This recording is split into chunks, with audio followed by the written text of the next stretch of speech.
Dieu toi puissant, le Dieu tu règnes en puissant, tu gloire, règnes en gloire, éternel roi, éternel roi, tu règnes à jamais, ta parole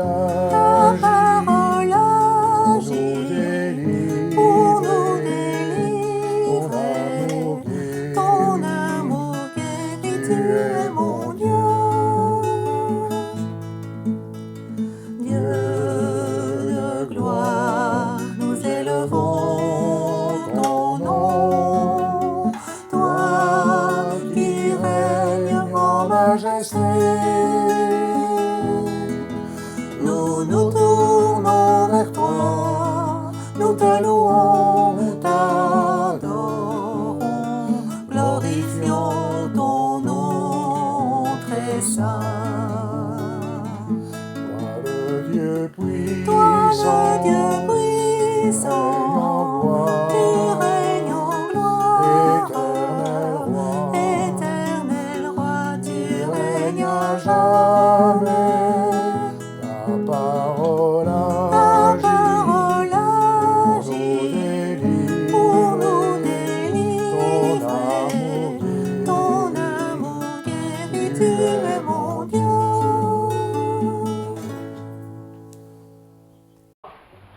Est-ce que votre foi est active? Est-ce que tous les jours, quelque part, au bout de la journée ou le lendemain matin, vous pouvez dire en tout cas, j'ai eu confiance en Dieu.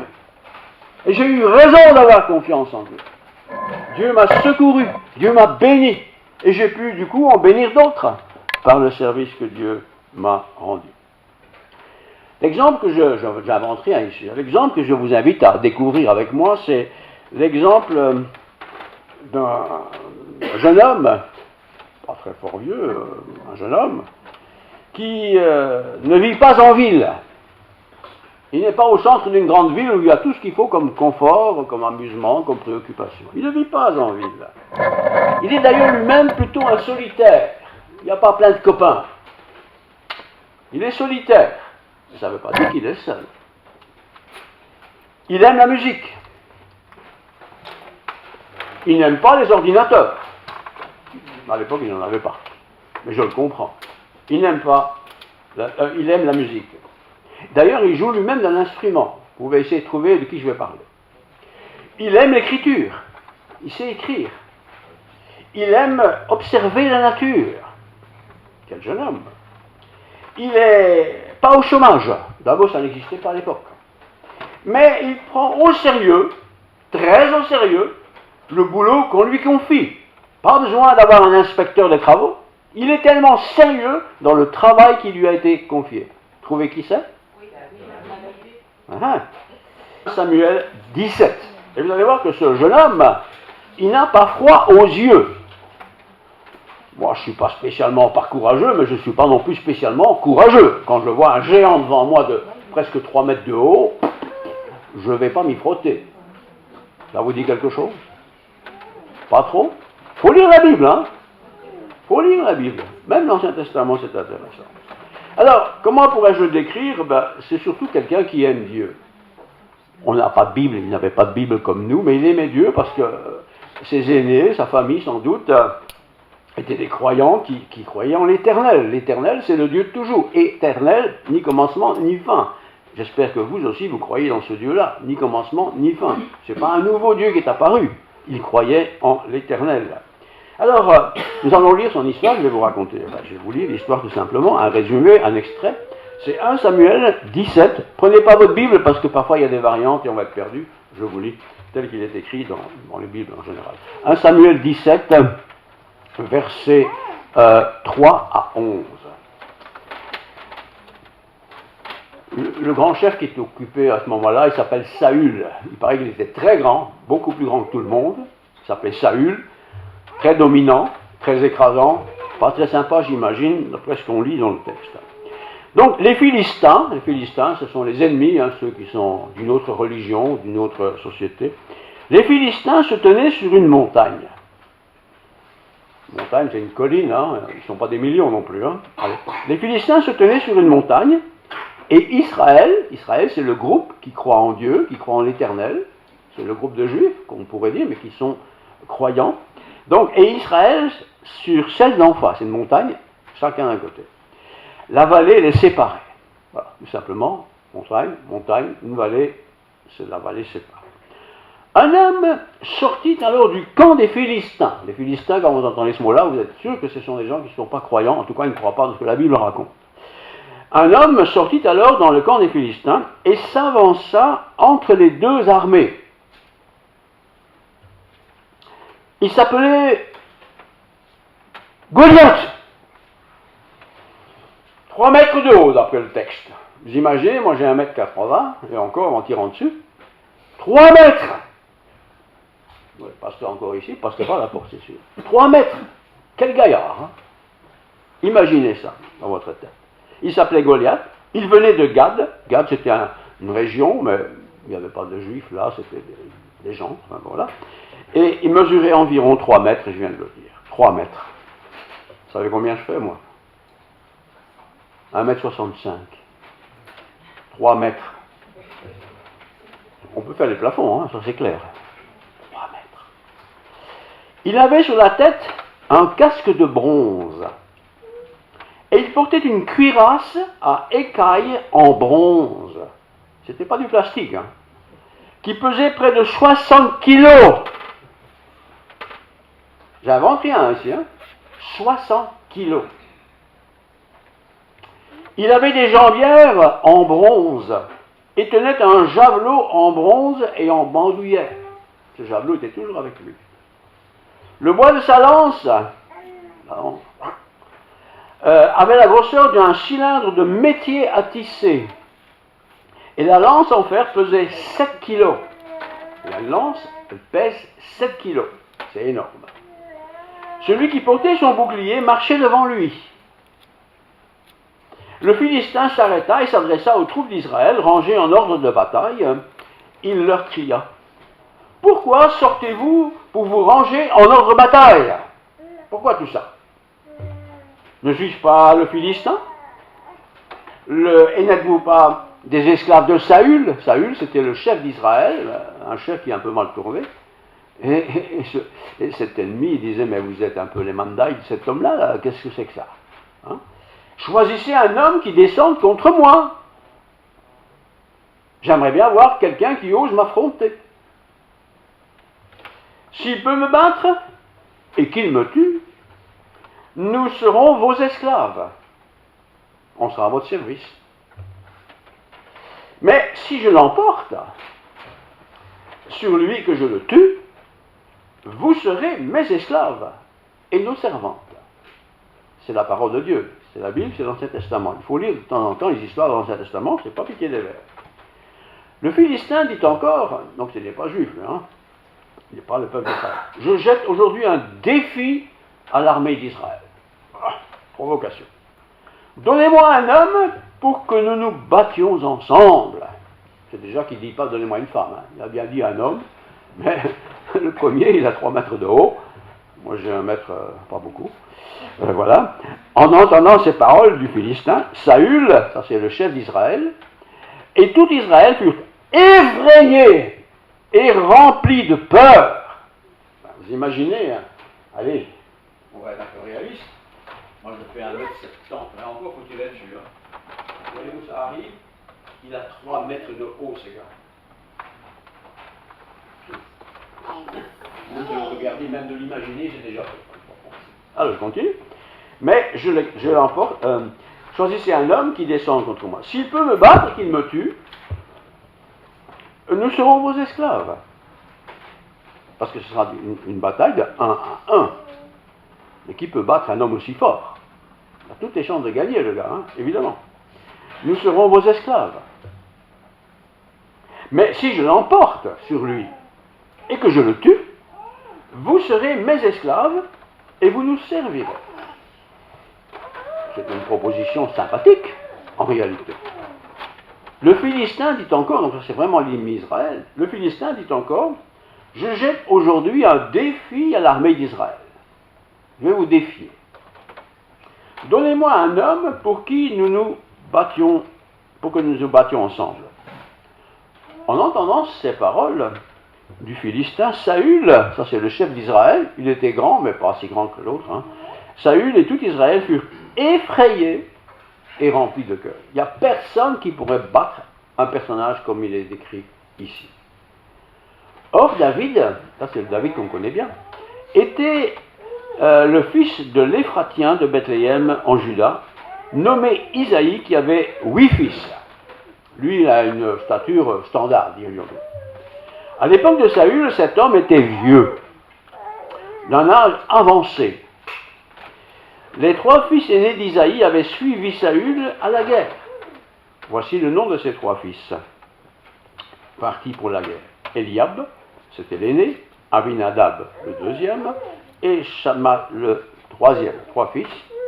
David était le plus jeune. Le plus jeune. David était le plus jeune, et 3 aînés avaient suivi Saül. Quant à David, il faisait le va-et-vient, quittant Saül pour garder les brebis de son père à Bethléem. Et voilà un autre fils qui s'occupe de l'élevage et des troupeaux de son père. Vous allez me dire, mais qu'est-ce que c'est que cette histoire vient faire dans la Bible? Je vous encourage de lire l'Ancien Testament, parce que l'Ancien Testament, contrairement au Nouveau Testament, c'est l'histoire de beaucoup de nations, de beaucoup de familles, de beaucoup d'humains. Et on peut voir au travers des histoires de l'Ancien Testament que nous vivons parfois les mêmes choses que ces gens ont vécues autrefois, dans un autre contexte sans doute, mais la même chose peut-être. Mais je reviens à mon sujet, vous allez voir qu'il n'est pas piqué des vers. Alors, c'est un jeune homme, vous l'avez deviné, plein d'une foi active. Question, est-ce que notre foi, la foi en Dieu, est-ce qu'elle est active? Ou est-ce que je crois quand je crois? Ou est-ce que je crois quand j'ai un souci majeur et que je dois attendre un peu des choses de Dieu? Quelle est ma foi? F-O-I. En quoi est-ce que je crois? F-O-I. Alors, ce monsieur, donc de l'histoire ici de Samuel, il n'est pas en ville, c'est pas quelqu'un qui aime bien la ville, il est plutôt un solitaire, il aime bien être seul, plus ou moins seul. Il aime la musique. Il n'avait pas de piano, hein. Et il aime la musique. Ils avaient certainement, en général, c'était des instruments à 3 cordes, des espèces de harpe aussi. Il aime la musique. Il joue d'un instrument, il aime l'écriture. Il sait écrire, d'un homme cultivé. Et il sait aussi observer la nature. Il aime regarder les oiseaux, il aime regarder les insectes, enfin, il aime la nature. Il n'est pas au chômage. Il travaille. Mais il prend très au sérieux, mais très très au sérieux, le boulot qui lui est confié, que ce soit par ses parents, son père en particulier, que ce soit par un chef religieux de l'époque, il prend ça très au sérieux, il dit oui je vais le faire, et il le fait, bien sûr, vous pouvez le lire vous-même à la maison. Il fait des petits boulots, non pas pour gagner sa vie, parce que ça il avait sûrement suffisamment de bien, mais il sait qu'il est le plus jeune d'une famille nombreuse, et en tant que plus jeune, c'est souvent celui qui n'aura pas grand-chose.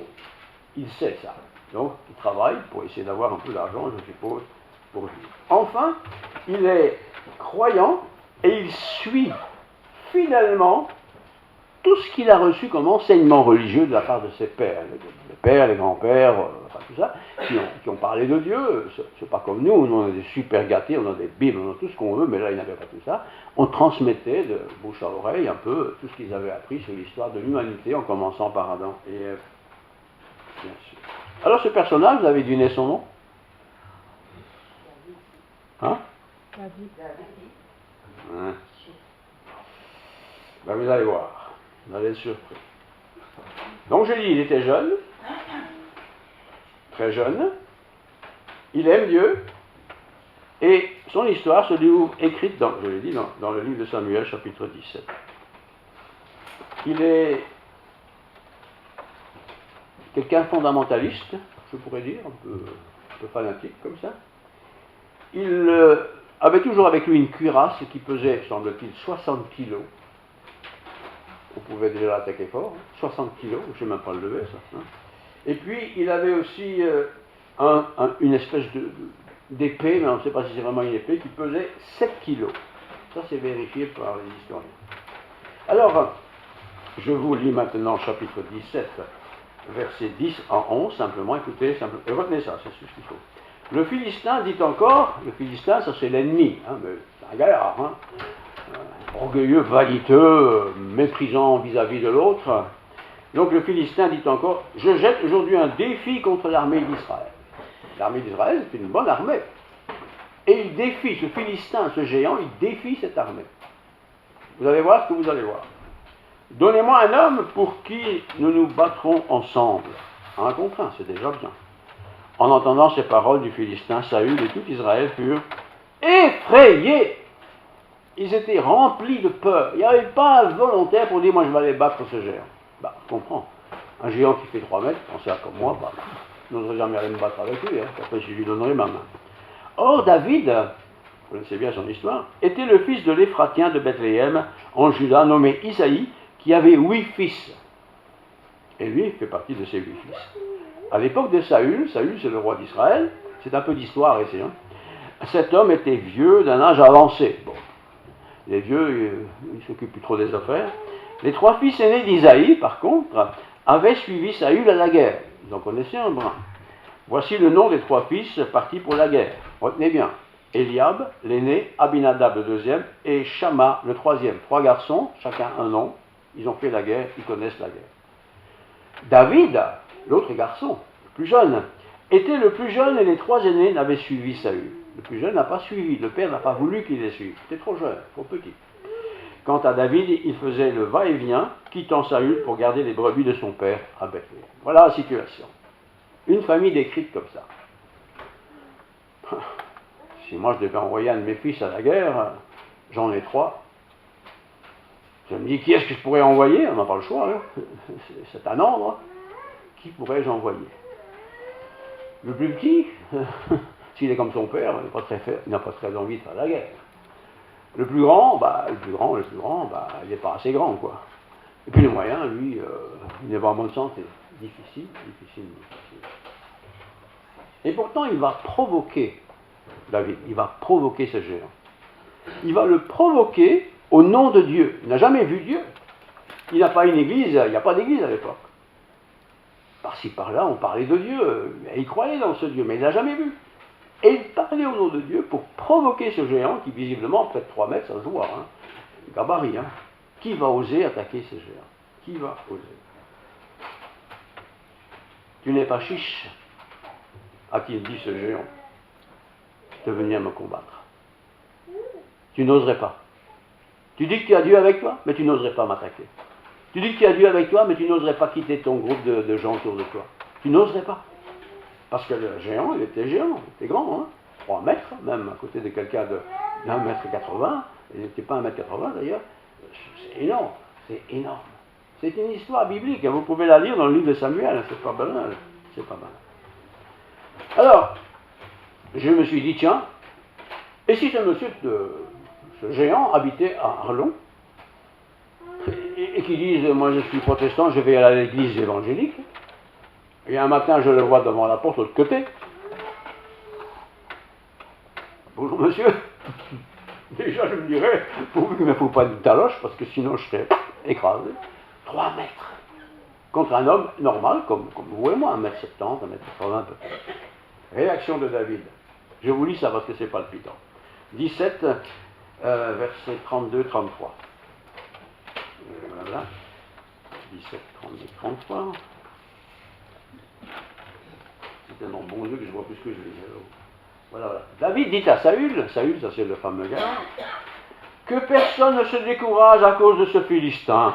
Allez les gars, on ne va pas se laisser intimider par ce géant. Bon. Moi, ton serviteur, j'irai me battre contre lui. Mais celui qui dit ça, il est petit. Tu me vois, moi, aller me battre contre un type de 3 mètres plutôt. Non, je n'oserais même pas le regarder en fait. Saül dit à David, Saül c'est le chef d'Israël à l'époque, tu ne peux pas aller te battre contre ce Philistin. D'abord, tu es trop jeune, tu n'es pas assez grand, tu n'es pas assez fort, tu n'as pas d'expérience, tu ne te rends pas compte de ce qu'il y a devant toi si tu allais te battre avec lui. Tu n'es qu'un enfant. Ah oui, puisqu'il est petit, hein. Alors que lui est un homme de guerre. Il a déjà tellement fait de guerre, il a tellement remporté de guerre depuis sa jeunesse. Alors David dit à Saül, ton serviteur gardait les brebis de son père, celui dont on parle. Quand un lion ou un ours venait pour en enlever un du troupeau, un ours ou c'est pas rien, hein, je courais après lui, je le frappais, j'arrachais le brebis de sa gueule. S'il m'attaquait, je l'attrapais par la gorge et je le frappais, je le tuais. C'est ainsi que ton serviteur a frappé le lion et l'ours. Il y a des histoires, il y a des témoignages de ce que j'ai fait dans la vie. Hein. Et ce sera aussi le sort du Philistin, de cet incirconcis, donc il n'est pas juif, hein, car il a insulté l'armée du Dieu vivant. Dernier verset, David ajouta, l'Éternel m'a délivré de la griffe du lion et de la patte de l'ours. Bon, et il me délivrera aussi de ce Philistin, même qui faisait 3 mètres de haut. Alors 3 mètres, il faut avoir une idée, vous êtes au sol, vous allez jusqu'en haut de la fenêtre, c'est 3 mètres. Je vais vous montrer quelque chose. 3 mètres pige, je suis un peu plus petit que le monsieur là. Vous imaginez, je suis ici, et le géant, il est là-haut avec sa tête. Là, vous pensez bien? Je serais déjà de côté de la porte, moi, c'est clair. Je n'oserais jamais me battre avec un géant pareil. Et pourtant, David va le faire. Il va le faire devant, je ne vais pas dire tout le peuple, parce que tout le monde ne pouvait pas le voir, mais il va le faire devant le peuple. Et il va le faire au nom de l'Éternel. Mais il fallait quand même oser. Hein. Il fallait oser. Et je me suis dit en préparant ce message, on peut un peu dévier le sujet, est-ce que moi j'ose défier des choses dans la vie? Je suis dans une famille, par exemple, où on n'est pas croyant. Et vous êtes converti entre-temps. Est-ce que vous osez dire votre foi en étant dans cette famille qui n'est pas croyante? Vous êtes dans un lieu de travail, généralement aujourd'hui on parle plus de Dieu. Et puis il y a une histoire qui se passe, et dit, moi je suis croyant, je crois que, vous racontez votre histoire. Le géant, ce n'est pas forcément celui qui est grand, c'est aussi celui qui peut peut-être facilement parler. David, je relis les versets 24, 17-24, et puis je vais arrêter de lire. Voilà. 17, 24. À la vue de cet homme, tous les Israélites prirent la fuite quand ils ont vu David, qui s'est proposé pour aller combattre le géant. Il n'y avait personne d'autre, hein. Mais quand ils l'ont vu, ils furent remplis de peur. C'est quand même pas ce petit mouflet qui va nous sauver. Et ils ont eu peur. Et ils ont pris la poudre d'escampette. C'est comme si on disait à une église, oh, cette dame-là, ou cette fille-là, ou ce monsieur-là, ou ceci ou cela. Pas capable, lui. Pas capable. Ah oui. Si on va avec ses propres forces, on n'est pas capable de grand-chose. Mais lui, David, aller avec la force du Seigneur, c'était ça la différence. C'était ça la différence. Il avait confiance en Dieu. Pourquoi? Parce que ce païen-là a osé blasphémer contre son Dieu. Il a osé. Et lui, il avait confiance en Dieu. Et parce qu'il avait cette confiance en Dieu, il a osé affronter. Et j'en arrive à ce que je n'ai pas écrit, mais ce que je vais dire maintenant. C'est que nous aussi, nous devons parfois affronter des situations terribles. On se trouve dans un endroit, dans une maison, dans une affaire, enfin n'importe. Et puis il y a tas de gens qui parlent, qui se vendent de tout et de n'importe quoi. Et ils disent que Dieu, tout ça, c'est de la connerie. Mais vous êtes croyants. Et vous êtes croyants pas parce que vous êtes nés dans les choses de la croix ou de la foi. Mais vous êtes croyants parce que vous avez fait vos expériences de croyants. Et votre expérience n'est certainement pas la mienne, et la mienne n'est pas la vôtre. Mais vous avez votre expérience. Je me souviens, j'avais à peu près 22 ans, et je participais à ce qu'on appelait à l'époque, et qu'on faisait souvent, des campagnes d'évangélisation. C'était encore dans ma ville où j'ai été élevé, à Moucron. Et pendant l'été, pendant 3 semaines, il était convenu que les jeunes, et puis d'autres jeunes d'ailleurs, on ferait du porte-à-porte, sonnerait aux portes, on viendrait parler de Dieu, tout ça. Et je l'ai fait parce que moi j'aimais beaucoup ça. J'aimais beaucoup ça. Et le groupe qui participait, enfin moi je participais avec le groupe, on était une trentaine, à un moment donné, ça a duré 3 semaines l'histoire, hein, à un moment donné, un des personnages qui était là présent avait un enfant, cet enfant, et tout d'un coup, il ménagit fulgurant. Je ne sais même pas ce que c'était, moi je pensais bien. Et cet enfant était mourant. Et du coup, tout le monde était concerné parce que cet enfant est mourant, parce qu'en plus cet enfant était avec ses parents, à cette campagne d'évangélisation.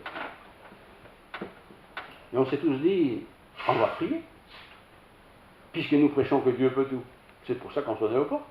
Dieu peut vous guérir, Dieu ceci, Dieu ça. Et nous avons prié. Mais cet enfant était presque mort. Presque mort. Hein. J'ai aussi prié. Moi j'étais encore jeune, très jeune, je ne suis pas marié, vie de famille, c'était pas trop mon affaire. Mais j'ai aussi prié avec mes collègues. Et nous avons vu la bénédiction se faire. Cet enfant a été complètement, il était à l'hôpital, hein, il a été complètement guéri. 100%. En peu de temps en plus. Eh bien, quand cet enfant a été guéri en peu de temps, tous ceux qui étaient dans cette campagne d'évangélisation, on était bien une 70aine de personnes à participer, hein, pour faire du porte-à-porte, etc. Nous avons tous été bluffés. On prêchait les choses de Dieu, mais dans le fond, on ne croyait pas que cet enfant aurait pu être guéri, parce que ça ne se guérit pas, ce genre de choses. Et il est guéri, et il est toujours vivant. Ça, c'est quelque chose qui m'a marqué. Qui m'a d'ailleurs fortement marqué. Et vous savez, ma foi n'est pas une foi spéciale que j'ai, c'est parce que j'ai vu de mes yeux vus cette réalité s'opérer dans ce groupe à Moucron, il y a déjà bien sûr beaucoup d'années maintenant. Nous avons ici notre ami en guerre qui ne pouvait pas supporter qu'on blasphème l'Éternel. Et ces gens blasphémaient avec ardeur ce Dieu des Juifs, là, des Hébreux. L'Éternel, quoi. Il ne pouvait pas supporter ça. Il a défendu sa cause. Et je vous le dis franchement, nous ne devrions jamais laisser dire des choses contre Dieu. Que les gens pensent ce qu'ils veulent, ça c'est leur vie. Mais qu'ils proclament, avec beaucoup parfois de présomption et de vanité, des choses contre Dieu ou contre les gens qui croient, on ne doit pas laisser faire ça. Et pour ne pas le laisser faire, il faut soi-même avoir fait une expérience importante avec Dieu. Si je n'ai pas, moi, fait une expérience avec Dieu, comment voulez-vous que je parle de Dieu et de son amour? Je ne saurais pas. Je vais répéter ce que j'ai entendu.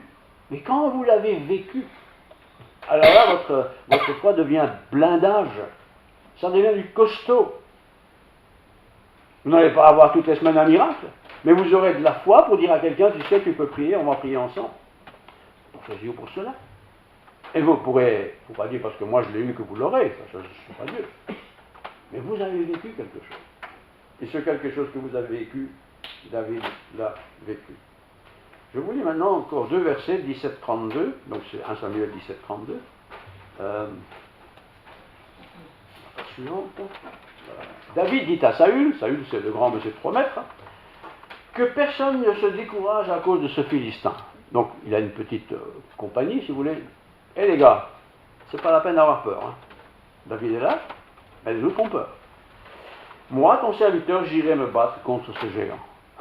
Mais David, il a ma taille, un petit. Géant 3 mètres. Je ne sais pas si j'aurais proposé ça, moi. Hein. J'ai déjà peur de mon nom, alors on sait bien. Saül dit à David, tu ne peux pas aller te battre contre le Philistin. Saül, c'était un guerrier du camp de Dieu. Mais il n'a pas osé. Et il ne va pas laisser aller son compatriote là, aller à la guerre. Tu n'es qu'un enfant, alors que lui est un homme de guerre, un spécialiste. Faisons attention.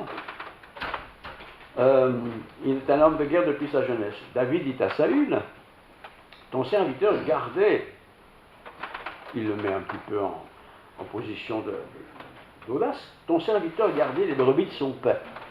Bon.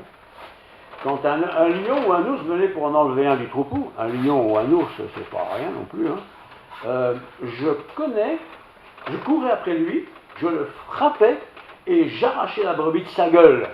J'ai fait ça, dit-il. Alors c'est pas cette espèce d'animal là qui va m'effrayer. Il l'a fait. C'est pour ça que parfois nos expériences que nous avons vécues pas très sympathiques, il y a peut-être un sens que Dieu veut nous faire connaître. On ne le fait pas exprès, bien entendu. S'il m'attaquait, donc l'animal, je l'attrapais par la gorge. Tout ça se trouve dans la Bible. Il faut relire un peu l'Ancien Testament. C'est des belles histoires, mais des vraies. Hein. S'il m'attaquait, je l'attrapais par la gorge, hein, je le frappais et je le tuais. Alors, si j'ai pu tuer un ours, 3 mètres de haut, pensez bien que je peux tuer un Goliath, même s'il est grand. Hein. Je peux le faire sans problème. C'est ainsi que ton serviteur a frappé le lion et l'ours, et ce sera aussi le sort de ce Philistin. Alors cette image, ce n'est pas pour que vous rencontriez un Philistin, ce n'est pas pour que nous rencontrions un ours ou quoi que ce soit d'autre, mais c'est pour nous rappeler que nous avons, avec le Seigneur en nous, avec nous avons la confiance en lui. Nous pouvons affronter beaucoup de choses dans la vie que beaucoup n'oseraient jamais affronter. Je ne parle pas ici de faire la guerre nécessairement, mais ça peut être autre chose. Ça peut être la prière pour un malade. Ça peut être la prière pour ma femme, mon père, ma mère, ma soeur, quelqu'un. Est-ce que j'ai la foi? Est-ce que je dis on va prier, mais on prie sans prier, quoi? Non. Est-ce que je vais prier, Seigneur? Tu vois, là, cette dame-là, au troisième banc, fidèle, toujours là, gentille, elle aime Seigneur, elle est condamnée par le monde médical. Je ne suis pas médecin, moi. Bien sûr que non, je ne suis pas médecin. Mais je vois bien que cette dame-là n'est pas dans un état pour mourir. J'ai confiance en Dieu. Et pour si on se lançait le défi de dire je vais prier Dieu pour qu'il guérisse cette femme-là ou cet homme-là ou ce bébé-là ou n'importe. Et si je le fais, et si je le fais avec confiance en Dieu qui peut le faire, ben je suis presque sûr qu'il le fera. Pourquoi? Pour qu'il augmente ma foi. Et une fois j'aurai cette foi qui a augmenté, que vais-je faire? Mais je vais le raconter à d'autres. Je vais en parler à d'autres. Pas pour qu'ils fassent comme moi, parce que je ne suis pas un commerçant, moi. Mais en tout cas, voilà ce que Dieu a fait au travers de mon service. La foi, ce n'est pas réservé pour ceux qui ont une tête brûlée. Hein. Et il ne faut pas avoir une tête brûlée pour avoir la foi. La foi, c'est avoir confiance en celui qui m'a promis d'être avec moi jusqu'à la fin de mes jours. Mais pour qu'il promette cela à moi, il faut que je lui ai laissé la place dans ma vie. Vous savez, aller à l'église, tout le monde peut le faire, hein? Mais ce n'est pas pour ça que je suis un chrétien. Être chrétien, c'est d'être comme Christ. Je ne suis pas Christ. Je ne peux pas être comme Christ. Christ est parfait. Mais je peux être Christ, comme Christ. Comment il a fait? Comment il a réagi? Comment il a parlé? Qu'est-ce qu'il a fait? Qu'est-ce qu'il n'a pas fait? Tout ça est dans le Nouveau Testament, nous pouvons le lire et le relire encore beaucoup. Bien sûr, je me suis dit, en préparant ce message, je l'ai préparé au début de la semaine, hein, parce que c'est vraiment beau. David n'aurait pas pu faire autre chose. Eh bien, le texte nous dit, à un moment donné dans l'histoire, il est allé chercher quelques petits cailloux. Des petits cailloux. On lui a dit, tu vas te battre, hein, c'est costaud. Là. Il ne fait pas tout ça.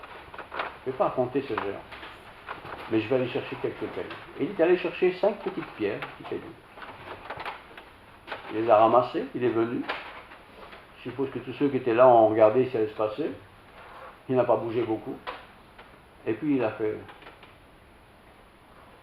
Ah, petit caillou, on n'a rien vu passer. Et l'affaire était terminée. Il n'a pas fait la guerre. Il n'a pas mis la misère. Il n'a pas fait des choses extraordinaires. Il a fait ce que d'autres pouvaient faire aussi. Mais il a fait avec confiance au bon moment. Et je vais terminer avec ça, parce que moi j'ai besoin d'être encouragé, mais vous aussi. Le combat ne se situe pas dans la richesse.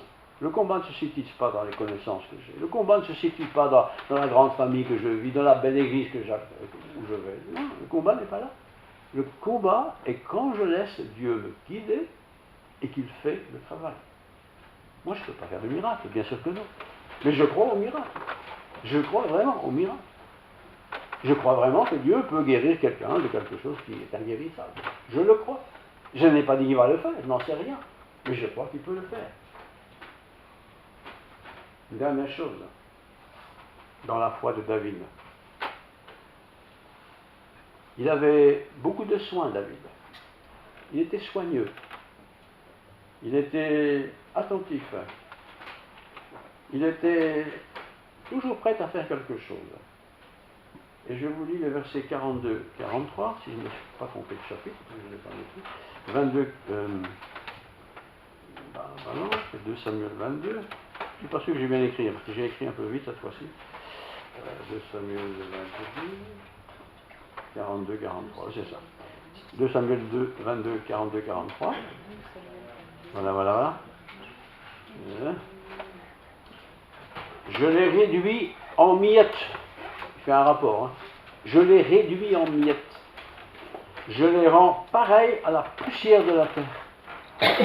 Et tous ceux qui sont venus pour démolir Israël, voilà, pour réconforter, pour encourager son peuple, il dit, voilà ce que j'ai fait, moi, avec les méchants animaux. Il était éleveur, il travaillait pour la famille. Je les réduisais en miettes, ces animaux sauvages, ces brutes, quoi. Je les rends pareils à la poussière de la terre. Je les écrase, je les piétine comme la boue des rues. Tu me délivres des révoltes de mon peuple. Tu me gardes la tête des nations. Un peuple que je ne connaissais pas, mais soumis. Le peuple qui était venu attaquer Israël est devenu un peuple qui s'est soumis à l'autorité de ce jeune homme, David.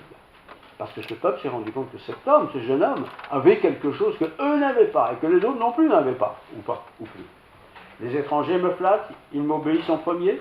Les étrangers perdent courage, ils sortent en tremblant de leur forteresse. L'Éternel est vivant, béni soit mon rocher. La grande différence, frères et sœurs, je termine, entre nous, chrétiens, c'est que nous avons le Seigneur avec nous. On peut tomber malade, on peut être gravement malade, on doit peut-être pouvoir être opéré, tout ça est possible.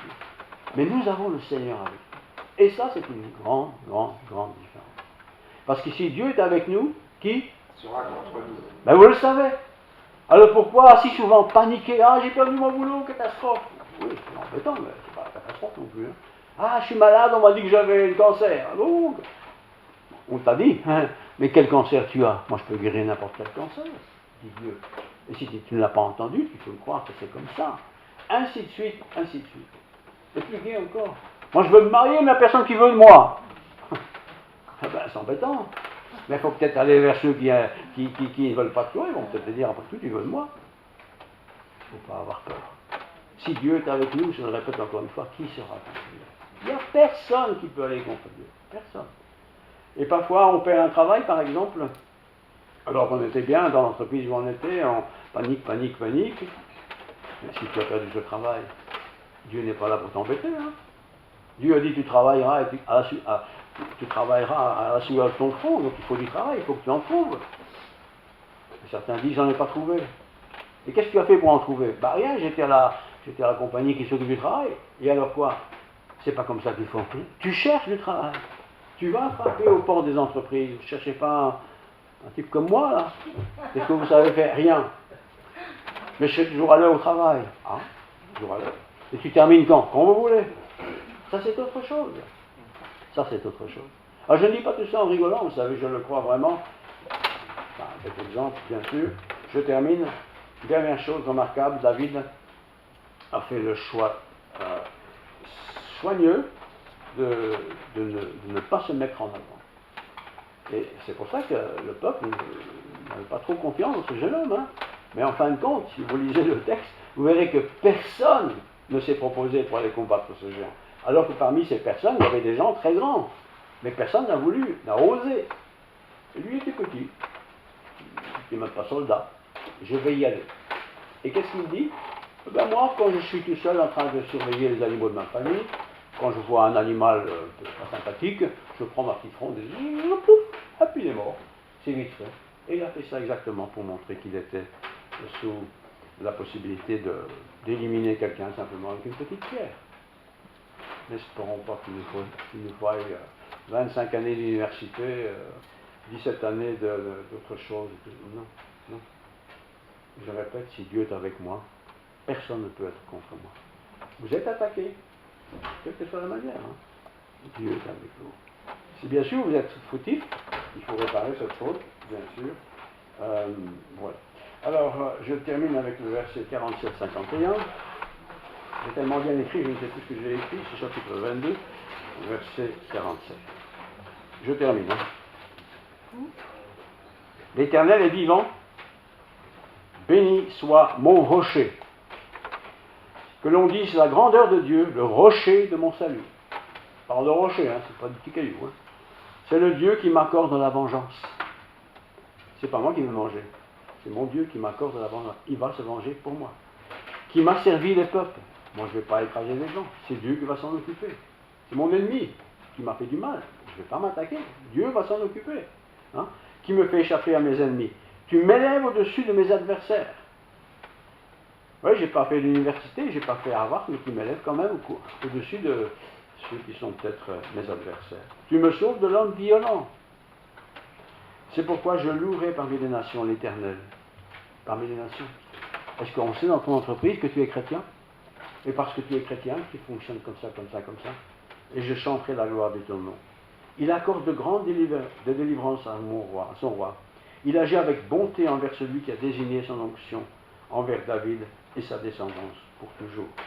Vous pouvez lire le reste du 2 Samuel à la maison. Je vous encourage à le faire, parce que ça vaut la peine. Moi, ça m'a beaucoup...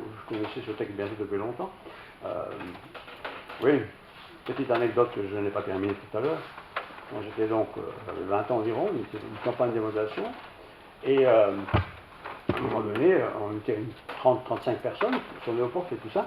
Et puis à un moment donné, on nous annonce que le petit gamin du directeur de la campagne est mourant. Petit bout, hein. Moi j'étais petit, moi j'étais jeune, avant 20 ans. Je dis, c'est pas possible, comment le Seigneur qui laisse faire ça alors que toute cette famille est en train de te servir et tout ça. Et puis, comme tout le monde, j'ai prié évidemment pour cet enfant, et les autres ont prié. J'étais allé voir le médecin le lendemain, il n'y avait pas beaucoup de médecins dans ce coin-là, et le lendemain, le médecin a dit, mais cet enfant n'a rien. La veille, il était mourant, il était vraiment mourant, et le lendemain, il n'avait rien, plus rien. Moi je crois dans les miracles, pas besoin de faire des grands gestes, pas besoin d'aller voir des médecins aux États-Unis, si Dieu veut, Dieu peut. Et Dieu est toujours là pour nous encourager. Je vous l'assure, c'est vrai. Hein. J'ai vécu ça beaucoup de fois. J'ai besoin aussi, comme tout le monde, d'encouragement de temps en temps. Dieu nous encourage. Il ne va pas me donner une nouvelle maison. Hein. J'en ai pas besoin d'ailleurs. Il ne va pas me donner une nouvelle voiture parce que la mienne est en panne. Hein. Peut-être. Non, je sais pas. Mais j'ai besoin de savoir que Dieu est avec moi. Et si Dieu est avec moi, eh bien, je peux y aller. Hein. Je peux aller. N'aie pas peur. Je t'accompagne. Tu cherches un boulot? Je suis avec toi. Ne sois pas timide. Ne fais pas tout n'importe quoi non plus. N'essaie pas de devenir Premier ministre. Peut-être on n'a pas besoin de toi. Tu peux peut-être être dans cette entreprise, là, peut-être chez toi, etc., etc. Mon frère, ma soeur, vivons-nous par la foi? Ou bien vivons-nous en fonction de plans de réussite? Si tu fais ça, si tu passes ce machin-là, ça va aller, ça va aller. Je ne sais pas plus, hein. Ça n'ira peut-être pas du tout, mais peut-être c'est autre chose que tu peux vivre. Alors, je relis quand même encore 2 Samuel, verset 47. Hein. Ceci. Je termine. L'Éternel est vivant, n'oubliez pas, hein. Béni soit mon rocher. L'Éternel est un rocher, c'est solide. Que l'on dise la grandeur de Dieu, le rocher de mon salut. Dieu est mon salut. Mon salut, ce n'est pas l'université dans laquelle je suis inscrit, hein, même si c'est une bonne université. C'est l'Éternel qui est mon salut. C'est le Dieu qui m'accorde la vengeance. Pas besoin de me venger. Hein. On m'a fait un sale coup, il m'a fait un sale coup. C'est plus mon problème, Dieu va s'en occuper. C'est lui qui m'a servi les peuples. Mon patron ne veut pas m'engager parce que je suis flamand. Il ne m'engage pas parce que je suis flamand. Mais ce n'est pas parce qu'il pense cela que je ne vais pas être engagé. Vous voyez, qui me fait échapper à mes ennemis. Des ennemis, j'en aurai, nous en avons tous. Tu m'élèves au-dessus de mes adversaires. Oui, des gens qui veulent m'écraser, il y en a partout, bien sûr. Hein. Tu me sauves de l'homme violent. Ça arrive. C'est pourquoi je te louerai parmi les nations. Éternel, je chanterai la gloire de ton nom. Il accorde la grande délivrance à son roi. Je ne suis pas roi. Hein. Il agit avec bonté envers celui qui a désigné son onction. Je suis loin du Seigneur. Dieu m'a tiré de la mort éternelle. Il m'a amené à la vie éternelle par son Fils. Et je suis son enfant, l'enfant de Dieu. Et puisque je suis l'enfant de Dieu, il veille sur moi. Et c'est la même chose pour vous. Il n'y a pas de différence. Mais il faut devenir son enfant. Et pour devenir son enfant, il faut dire, cher papa. Vous avez déjà prié en disant, papa, en pensant que c'est Dieu. Faites-le. Faites-le. Vous avez votre papa physique, mais le papa, l'éternel, il est mon père. Papa. Il est papa. Moi j'ai eu un papa physique. Presque, je l'ai déjà dit, hein, presque jamais eu de correction de sa part. Presque pas. Il faut dire que j'étais un gentil garçon. Non, honnêtement, j'étais un gentil garçon. Mais j'ai presque jamais eu de correction. J'ai 2 frères, 2 sœurs, eux par contre ils en ont bavé. Hein. Je peux vous le dire. Hein. Ah oui, parce qu'ils voulaient tout faire comme moi, mais ils ne sont pas moi. Moi je ne suis pas eux. Je vous encourage à faire confiance au Seigneur, vraiment. Et si vous avez une situation qui se présente où vous dites, là, on va me casser, on va me foutre à l'huche, je vais devoir quitter la maison, toutes ces choses-là, dites, Seigneur, j'y suis maintenant. C'est pas moi qui ai forcé la dose pour y être. Je t'ai prié. Et tu m'as mis sur cette porte-là, tu as fait ceci, tu as fait ça. Hein? Aide-moi. Si tu ne veux pas m'aider, ok. Mais donne-moi autre chose, d'équivalent, d'aussi bien, pour la gloire de ton nom. Amen. C'est